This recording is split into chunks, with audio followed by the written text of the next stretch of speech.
Hi, all. Again, just want to say we are about to get started. We are just giving folks a few more minutes to join. We have a lot of attendees today. So again, we'll get started at 5 after. And thank you again for joining us.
Hi, everyone. Thank you for joining us for our first webinar of the season. My name is Trisha Dugan. I'm a senior recruiter in our New York office. We're very excited to have you here today, and we're going to get started in just 1 minute. But before we do, just want to go over some logistics for this webinar and make sure that, we make this as interactive as possible. So we are going to be having a portion right there on your right hand side of Q&A, so you can use Slido to submit questions that you want to have answered. You can submit them throughout the presentation, and we will get to them towards the end. If there are questions that are being asked that you also want to hear the answer to, you can actually upvote those as well. If you have questions that you don't feel as comfortable, sharing with the group, you can send them to Jen Yu, who is a panelist on here, and we can do our best to answer those questions offline. And in the event that we do not get to your questions, you can go ahead and send those to kearneycareers.mba@kearney.com. So again, thank you for joining us today. This is our information session, and I'm going to pass it over to Preeti Pasat, who is going to kick it off today. Hi, everyone. Thanks for joining. I am Preeti Prasad. I'm a partner based out of our San Francisco office. Thanks all for joining today. We're going to go through a few slides and really keep this for question and answer as well.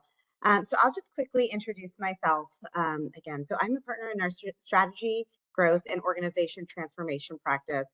I focus on large-scale operating model design, organization restructuring, across a variety of industries. I've been spending the last 6 or 7 years with a major integrated healthcare delivery client. And so I work oftentimes in cost reduction environments.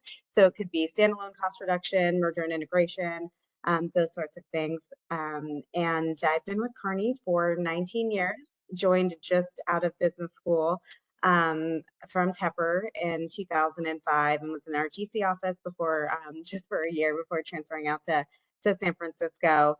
I've been here for so long. I almost thought I was only going to do consulting for 2 years and then move into industry. I think you'll find a lot of folks like that. But it is the work and the people that continue to keep me at Kearney. Every time you approach and you go into a new client situation, things are different. It's not just, applying the same approach previously. And I really love the challenge of solving a new problem. And I love the people that I work with. I think that was one of the main reasons why I chose Kearney, and it's why I continue to stay here today. Just a little bit about me. I have 2 girls, 9 and 12, who keep me pretty busy, and a dog. Consulting has allowed me to visit a lot of the states in the country. So I'm at 49. I just have 1 more to go.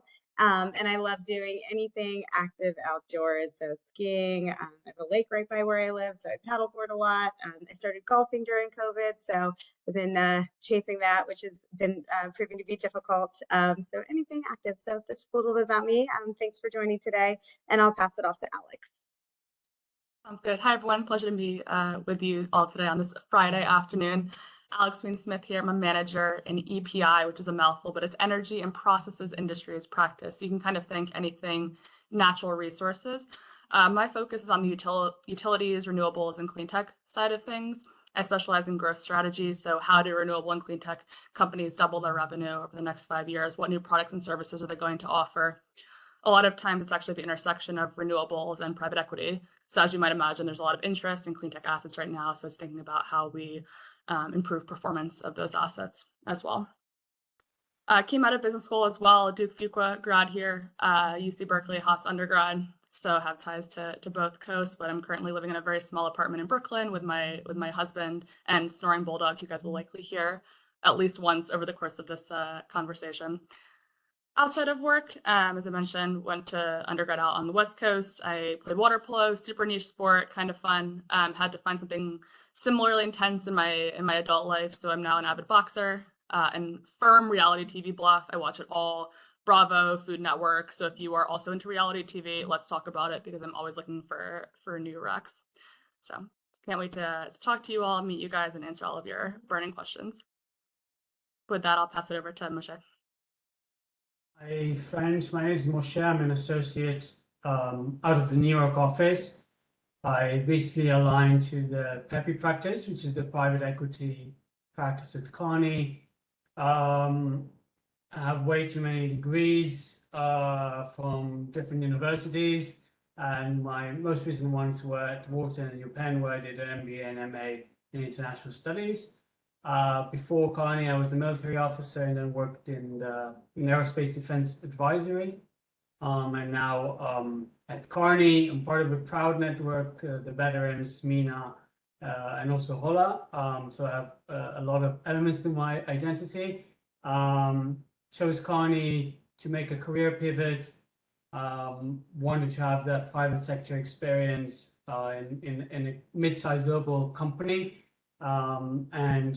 Especially interested in supply chains and sustainability, and Kearney is the best place for you if you want to do supply chains and operations work.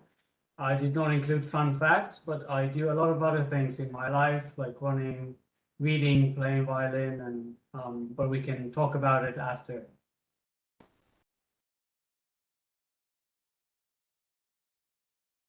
Okay, great. I'd like to just take a minute here to kind of bring Kearney to life a little bit and really talks about what makes us unique. So first and foremost is our people. You just heard me talk about that. We really think as a consulting firm, we differentiate in who we hire and who we have working here. Our clients consistently tell us that our consultants are really down to earth. We're authentic, and we really try and foster an inclusive environment here within our teams at work. I think we have the perfect sweet spot in terms of size.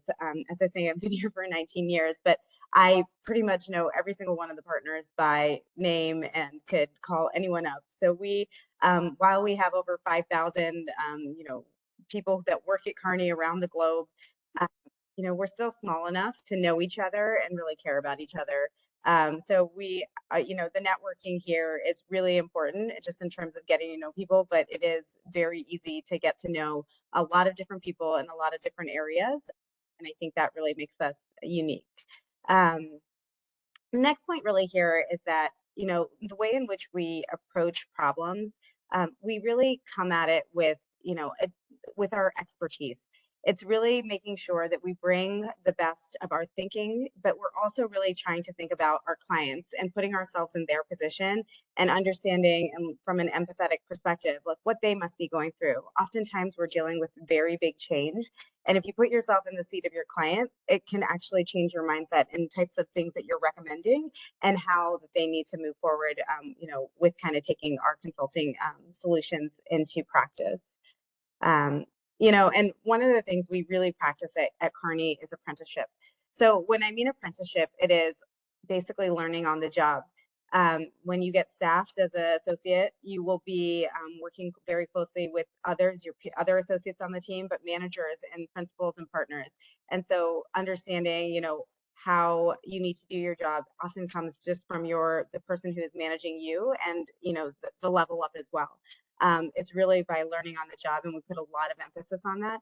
We do have training, but a lot of the training comes while you're working with your teams and on clients. And finally, looking at our purpose, we are looking to be the difference for our clients, people, communities, and planet, right? We are really into making sure that the meaning of our work is true to ourselves, and we can really stand behind that. So I think those are a little bit of differentiators for Kearney that we wanted to bring to life to you today.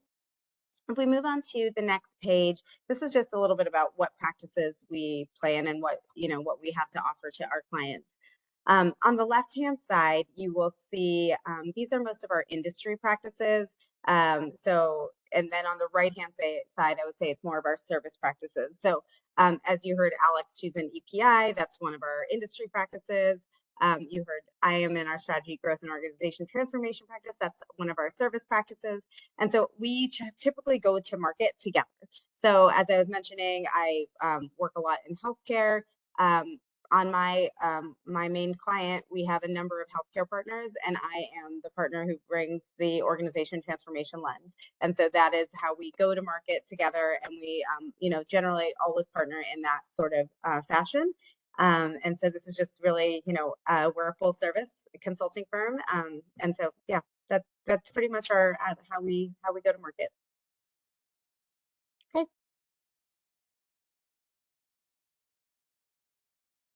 And I will pass this off, I think. Yeah, I can speak of this slide. I think one of the greatest thing at Kearney is that emphasis on the sort of values we need to uphold throughout our work, both professionally and also internally in the firm. And those values are captured here. I mean, many of those values are captured in other firms, but I think what differentiates us is that it actually feels like we are doing those things in our day-to-day life in the office and with the work with our clients. And the emphasis on curiosity, generosity, solidarity, boldness, and passion. I can give you an example. Only recently this week, I decided to take an initiative, write a one-pager point of view about one of our clients that is struggling, took that step and was received very well by the partners leadership team of that client. Other elements you see here are things I experienced throughout my time at Kearney, through personal issues, through that the firm helped me to navigate. And I'm sure many other consultants can say the same.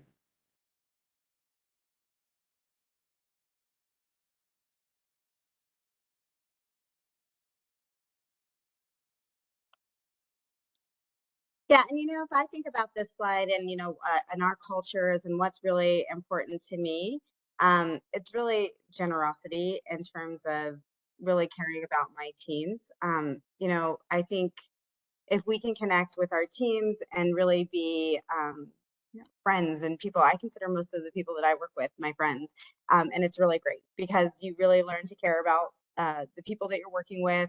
It comes through in terms of the team being cohesive and really wanting to support one another and making sure that we're doing the best for our client while also keeping the health of our teams, both mentally and physically, in check as well. So I think it's very interesting how these values come out in our work and our day-to-day work, and it's not something that we just put up on a page. We also have these Kearney Awards that we do where we celebrate people, and it's really anonymous. It's like just highlight people who you think are generous or bold, and it's really interesting because we'll do it across levels, and we celebrate people each year with these awards, and it really comes through in our day-to-day. So it's not something that we just put on paper. I love that, Preeti. I remember when I was interviewing, and the good news for you guys, right? You've no bad options here, right? There's a lot of really strong firms, and obviously we're passionate about Kearney, but you guys are in a good spot. But one thing I listened for in my interviews was folks consistently talking about passions outside of work, which was really important to me. I love my job very much, and I love the clients that we serve. But I consistently heard, and in my free time, I swam the English Channel. Real story. A partner in the EPI told me that, by the way. or it's really important that in the morning I spend time with my kids. And I was like, okay, yes. And so all of these things to me made it feel like we work hard, right? I'm not going to lie to you guys, but it's a sustainable place to work with folks that are passionate about their jobs and their personal lives. And that was intriguing to me. Fantastic. I think those are all really great examples, and I think we have a lot of hopefully a good starting point to ask some of the questions that you want to about Kearney um, with our panelists here and our speakers. Before we jump into that, I want to make sure that we just cover the recruiting process um, as well. So just to go through what that looks like, we do have 2 rounds of interviews. So our first round is, virtual, and we usually do 1 behavioral interview and then 1 case interview. Our second round is going to most likely be virtual this year, and we do 2 case interviews and 1 behavioral interview. So that just gives you a little bit more information around what that process looks like. We have several resources that'll be helpful for you as you think about casing, and we also have some folks within the firm that I'm sure you'll be connecting with this year that can also support you as well.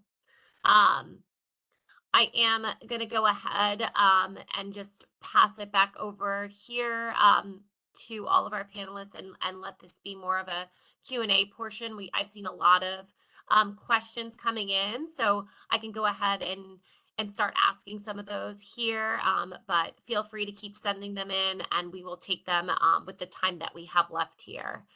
So I think I'm going to kick it off here and actually start with this question that I see coming through, but I'll leave this open to all 3 of you to maybe talk about. But if you could talk maybe about a project that you were on recently that you enjoyed the most, that I think that's a great starting point to learn a little bit more about your recent work, or something that sets apart the stuff that you're doing here at Kearney.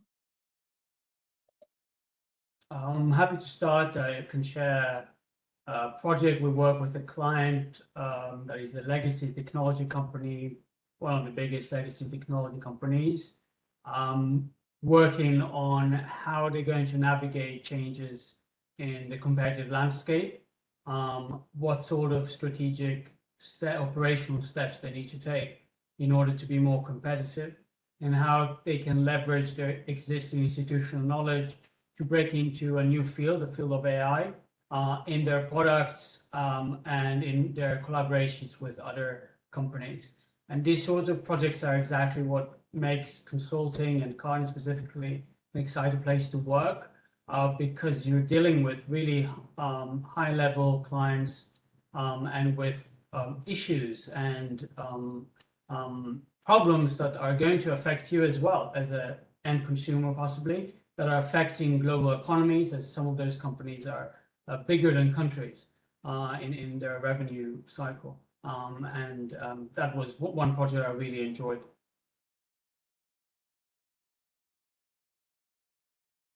Fantastic. Alex, do you want to go? Or...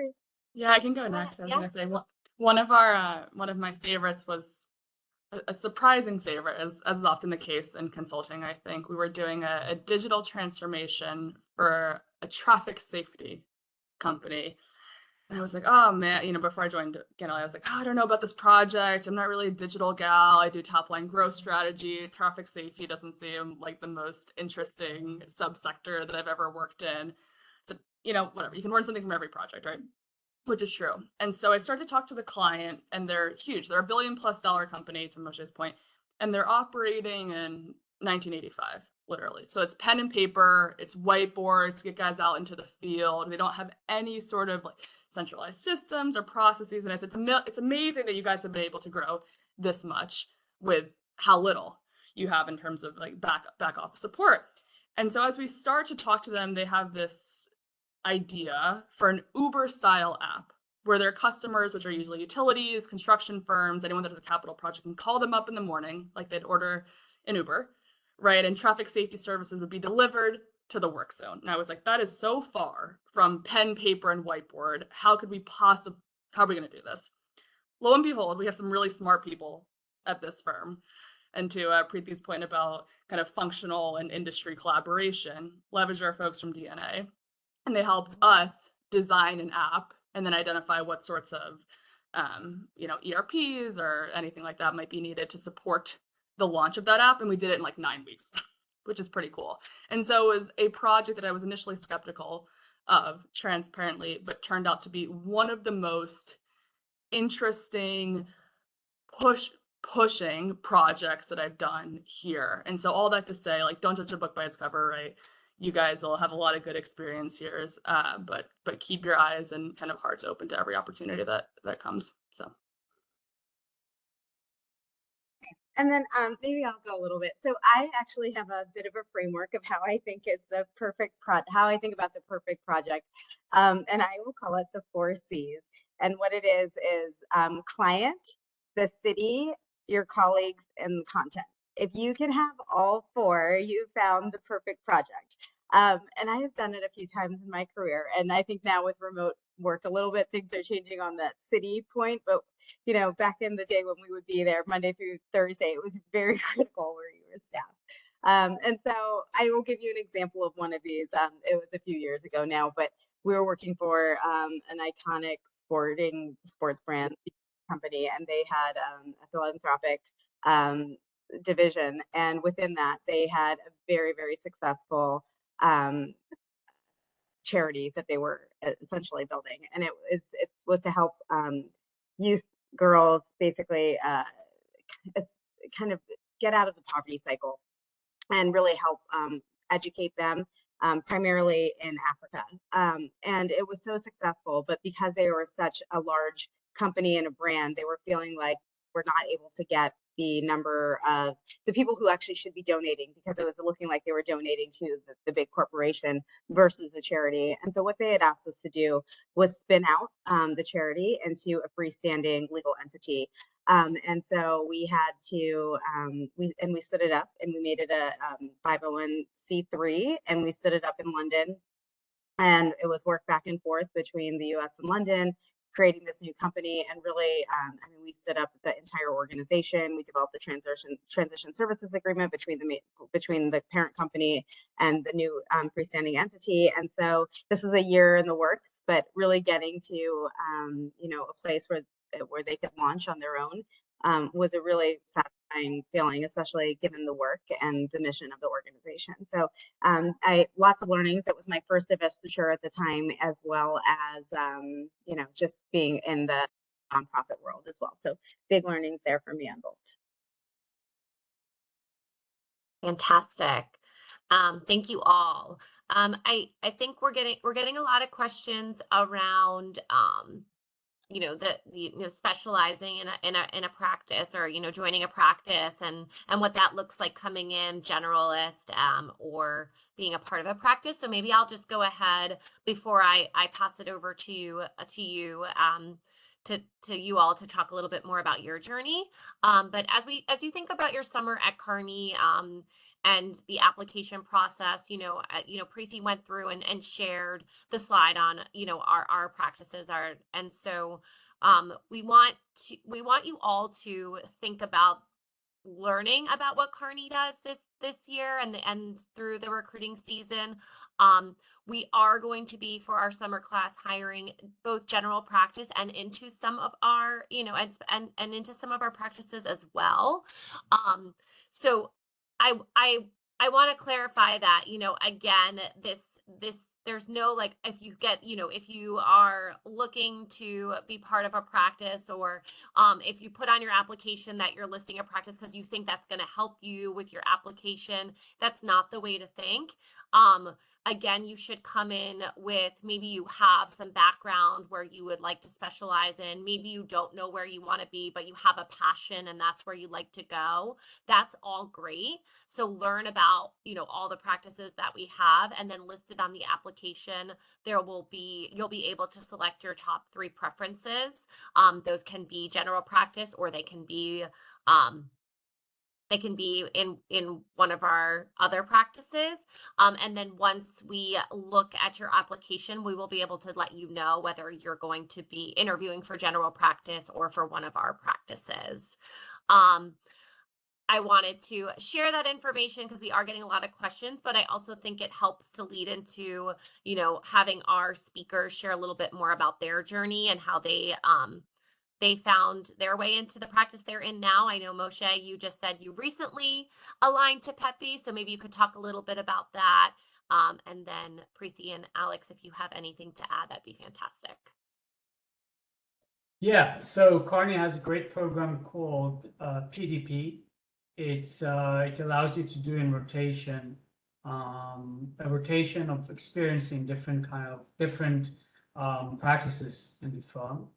During my internship, I did 2 due diligences, which made me want to do more of those. So after being a generalist for majority of the year and starting to experience the PDP program, it was clear to me that I want to align myself to Peppy, and it's pretty easy and straightforward to do at Kearney. You just need to speak to leadership, to speak to your people experience teams, our equivalent of human resource and staffing team, and make sure that this aligns with your progress in the firm. And you may not choose to align anywhere until you're a manager. Many people do that. Everyone has their own unique kind of trajectory in the firm, and the PDP allows you also to just try different practices before you choose one.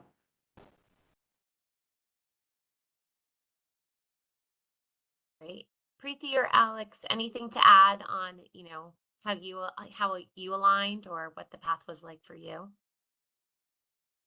So I think I came in pretty tailored. I was in energy efficiency before business school, a very different functional role. I did data science, but have always been motivated by sustainability, environment, climate. And so I came in aligned to a practice into EPI. What I was more interested is getting a range of functional experience. So I wanted to do org design, I wanted to do supply chain, I wanted to do top line growth, I wanted to do cost efficiency, but I wanted to do it for the types of clients that are most motivating to me personally. And so I wanted a different type of flexibility. So again, there's a path kind of for everyone here, right? To Moshe's point, and no bad answer. But if you already kind of know what motivates you, what keeps you going during the day, then there definitely is an opportunity for you to come in and develop your network as early as you want. I think the only thing I'll add is that my process was very different because back then it was a completely different process. It was a bit more organic, and I don't think I formally aligned until I was a senior manager. But I've done organization transformation work since I started. So I was always kind of like, whether it was informal or formal, it's always kind of aligned. But one thing I will say that aligning to a practice does help. It builds you a community, right? And it helps you with trying to get staffed on the types of projects you want to be staffed on. Lots of people come in as generalists and want to stay that way for a while, but oftentimes after you do one project, you're like, I really love that, and I want to do another one. So that's when we start people starting to align. And just because you align somewhere doesn't mean you need to stay there forever too. Because I think there's a lot of worry sometimes with people being like, well, if I align here, is that going to be for the rest of my career? And the answer is no. And you could definitely move practices, but it is what helps you to form a community. And, I think it helps a lot with the staffing process, I should say. Fantastic. Alex, you mentioned in your answer a little bit about sustainability and climate, and maybe we're getting a lot of questions around, some of the work that we're doing there. So maybe you could just elaborate a little bit there for us, because we are getting folks that are interested in that. All right, well, good news then. So I think there's 2 types of, we'll call it sustainability or maybe clean tech or renewable energy types of projects you can do. The first one is a decarbonization strategy for like a retail or we'll call it non-energy client. So for example, for a chemicals manufacturer, we just helped them stand up their scope 3. If you don't know what that is, take some time after and learn about the different types of scopes. Scope 3 carbon emissions. And so what we did with them was identified cost neutral or cost efficient ways to reduce carbon intensity of their supply chain, which was very cool. And then we helped them stand up scope 3 accounting and program management skills that they could then use to convey their carbon improvements to stakeholders. And that was a 5-week engagement. So we do a lot in decarbonization of supply chains, which is super, super important work. The other type of sustainability or climate work that we could do is for like a renewable energy or a clean tech company, right? So as I alluded to, I do a lot of work at the intersection of private equity and clean tech. And so one of my most recent engagements was for a international investor looking to invest in a geothermal energy company using energy from the earth to create electricity, also completely carbon neutral. So a lot of that work was creating an equity story. So why is geothermal an attractive market, right? What are their growth ambitions? Why are they better than other sorts of renewable assets? Why would this investor choose geothermal over a solar or a wind opportunity? That sort of thing. And so you can we definitely tackle it in 2 ways. And the good news is if you are interested in this space, there's no shortage of work here to do that. So really exciting to see the amount of questions that have come in about this. And if you are super interested in energy, clean tech, sustainability, that sort of thing, feel free to reach out and we can get connected offline. Fantastic. My next question is around a little bit around teams and collaboration. And I'll open this up to the group here to share their thoughts on it. But you know, what does it look like for what's the team, you know, as you're on a project, like what does the team structure look like? And also, you know, how is that what's that collaboration piece look like from like across offices as well? So do you get to work with others from different offices, and then kind of what does that structure look like as you're, you know, moving on to a project from a team perspective? I can share from my perspective. It varies. It really depends what sort of project it is. Sometimes you'll be the only junior consultant on a team with several partners and several principals, working together with them on polishing, let's say, a proposal or an investment project with a client. And sometimes it will be a project that has multiple teams, multiple work streams with a big client. Everyone is working on their own work stream, which means you'll have a manager, you'll have several associates, post-MBA consultants, you have several analysts, or usually post-undergrad consultants. And you'll be dividing the work among yourself. You all own a certain kind of work, and then, but you'll be expected as well to share the workload with others to generate kind of cross teams cooperation. And sometimes will be people from the office, but and sometimes from other offices, because Kearney has kind of a more regional staffing model. So sometimes you'll be working with people from other countries in the Americas rather than only with people from North America. In my current project, we have someone who's based in India, and the rest of us are based all across the US. So it really changes a lot, and it makes the work more interesting. I got to work with people from European offices, from different offices in the US and the Americas, now with someone who works in India, and you get to know different facets of the firm that way, rather than being siloed only to your office colleagues.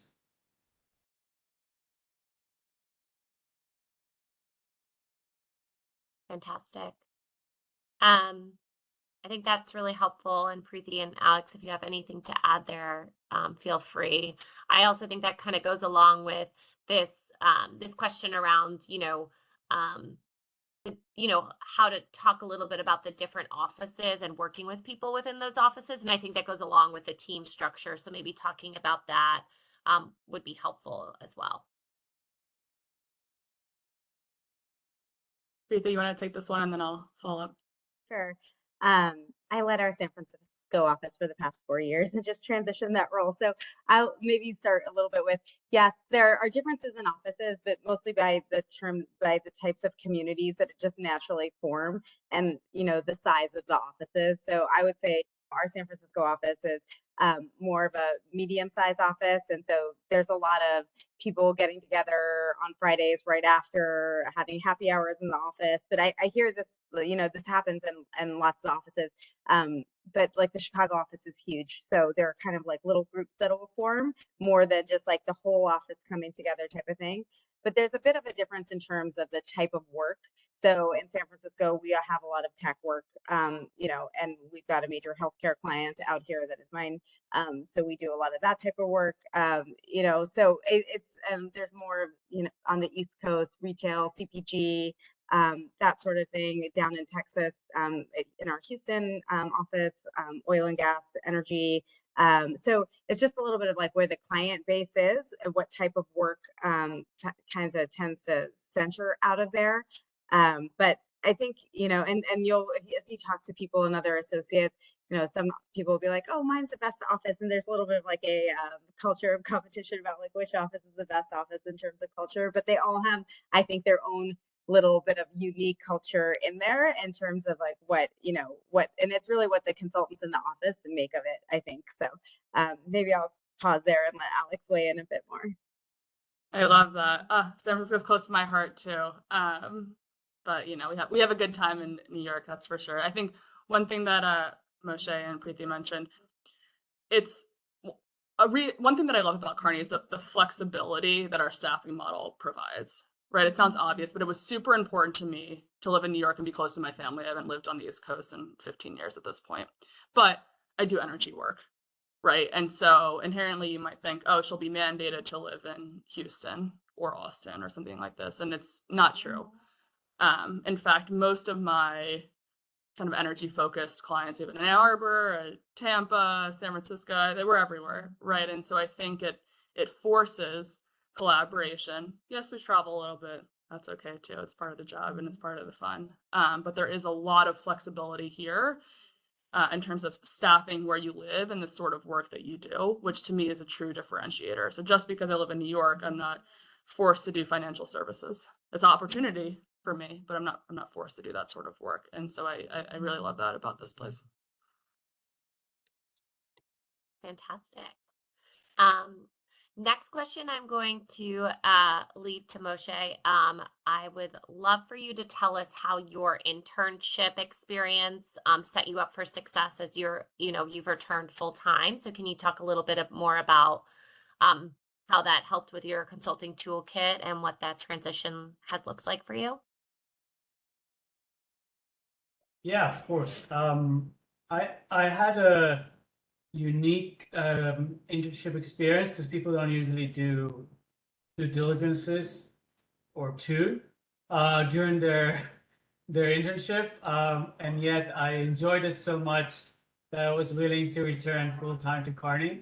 I think what led me to the decision to join, sorry for the background noise, is that I really got connected very well to those two teams I worked with. And I felt like if I experience it with two teams on my internship, it probably speaks volume of the sort of people I'll be working with full time at Kearney.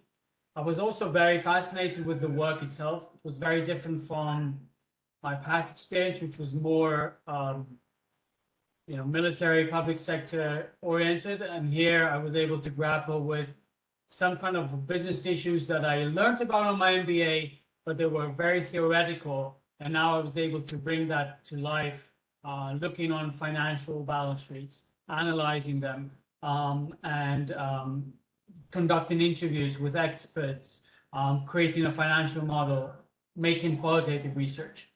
All of this, the work itself and the sort of people I work with really made me feel Kearney is the best place to be. And it helped me come prepared to my full-time work as well. Because as long as you retain that knowledge, you'll be able to jump right in. You will get refresher in the training for 2 weeks or so at the beginning of your full-time. And then you can jump right in because there was a lot of work during my internship to equip me with the skills to succeed full-time. Fantastic. I think we have time for 2 more questions. Again, if we don't get all of them, you can definitely send them to our inbox and we will answer them. but I'm gonna start with this one with Alex. If you could speak to this question, what are some examples of some unconventional backgrounds that have been on your teams that have empowered them? I love this question a lot. I think there's a preconceived notion, for going into business school and then becoming into consulting, that you have to have either some super technical background, you have to be an engineer, or you have to have some sort of business experience. And I can't reiterate how far that is from the truth, right? So I applaud all of you unconventional backgrounders on the phone. I think it's incredible what you guys are doing. Especially in EPI, we hear, oh, I never had environmental science, or I'm interested in sustainability, but I don't have any formalized coursework. Can I still join? Can I do this sort of work? 100%. I think the reason why consulting works is because you bring people from different backgrounds, different experiences, different ways of thinking to solve super complex problems. So I'll give you an example. One of my favorite associates that I work with before business school, she was a pre-kindergarten teacher. So like small children, 4 and 5 years old. And she is the best workshop leader I've ever seen. I mean, she commands a room like no one I've ever witnessed. And because she knows how to keep people engaged. She is extremely emotionally intelligent, right? She knows when to say, is everyone with me? She knows how to get people up and moving around. And these are the sorts of like soft and life skills that you don't think about coming consulting, but are arguably some of the most important. And she definitely would not have been able to bring that to the team without that background in early education. And so when I staff teams, I like to look for a mix of experiences, right? Yes, it's nice to have someone that has a little bit of business background or maybe did consulting before business school, but I also really like to look for musicians and teachers and creatives. And so we can kind of bring all the best of every possible thinking and world together on the projects. And for me, those are the most powerful teams. Fantastic. So I will end with our last question, and Preeti, maybe I'll leave it to you to answer, and Moshe and Alex if you want to chime in. But we talked a lot about the six teams and your journeys, but maybe Preeti, you could just talk about, as all these students are thinking about considering a role in consulting, what's going to set them up for success at Kearney, and what should they be thinking about before they interview with us. Yeah. So what should you be thinking about to set yourself up for success at Kearney? I think one of the things is to really work and think about your overarching analytical and communication skills. So just being really comfortable with Excel, right? I mean, you can practice spreadsheets, right? But just being very comfortable with using a spreadsheet, being able to do analysis. I think also the fact of being comfortable with PowerPoint and thinking about how you're going to communicate your ideas. So if you do analysis, like how would you turn that analysis into a PowerPoint presentation, and how would you communicate that to your partner principal team and to executives and your client, right? So that communication of what's in your head to the client is extremely important. So I think those are a couple of things that you can think about. But in terms of other ways to prepare, I mean, I think that everyone brings a unique skill set. And when you come to Kearney and you get staffed on your first project, everyone knows that you're new. It's not like we realize you just came in, and people had come in with different starting places, right? So someone from an unconventional background, as we were just talking about, might have a completely different starting place as someone else. But with our apprenticeship model, I think that we all realize that. And so when we give, you'll be paired up with another associate or a manager, and so that person will be overseeing your work and giving you pointers and saying, this is what you should be doing, right? And be ready to ask questions. That will set you up for so much success. It's people who come in who don't ask questions that end up having problems. So if you don't understand something, ask right away. That is my biggest feedback to new folks, is just ask as many questions as you can to people who are on your project, to others, right? Just in terms of how you can do things and work more efficiently. And if you just simply don't understand, like, the ask for clarification. But anyway, it's I feel like a very inclusive environment. Like, we all started here. We have tons of folks starting at the same time, and we all are aware when our new classes are starting. So I think that I do think we do a great job of onboarding. So just keep that in mind as you're thinking about when and if you do join consulting. Most of our competitors are also kind of with us in terms of the onboarding programs that they have. So as you're thinking about it, but Kearney is a special place in terms of our apprenticeship model, I will say. Awesome. Thank you so much. Thank you all for joining today. Thank you to our panelists for your stories and for speaking. We hope that you got a sense for consulting and what Kearney does. We're excited to get to know you throughout the season. I just want to share these dates really quickly. Here are some of our other webinars that are upcoming. So if you're not already signed up to receive our newsletters, this is where you'll sign up for our webinars. You can also sign up on our website. So again, just wanted to share those key dates with you again, and a chance to hear from more of our consultants at the firm. Thank you again for joining, and we hope you have a fantastic weekend. Thanks, everyone. Take care. Bye. Bye. Thank you.